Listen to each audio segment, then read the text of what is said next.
Well, everyone, as most of you know, iOS 26.2.1 has just officially came out. And I kind of want to break down why I'm actually not going to be installing this update on my iPhone 15 Pro. Now, even though iOS 26.2.1 gives us lots of cool features, and even if you buy that new AirTag, you are going to have to go through and install this update, I am still under the impression that a lot of these new types of devices, new types of softwares, it really makes a lot more sense for me to go through and pretty much install or use something like an iPhone, that might still be somewhat supported with software. So the situation that I'm kind of finding myself in right now is that when I'm going through and using these types of devices, I genuinely do feel like an iPhone 15 Pro on iOS 18 is going to be giving me a more stable experience than an iPhone that's on iOS 26.2.1.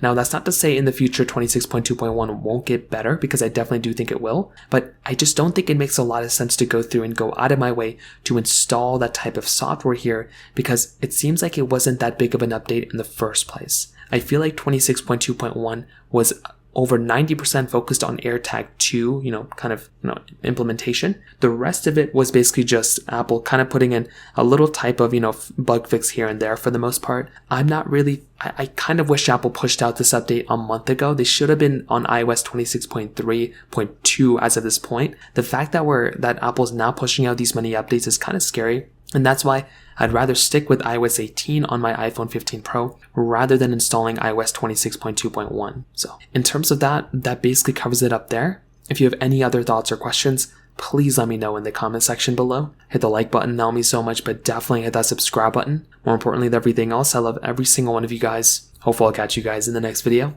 Peace out till then.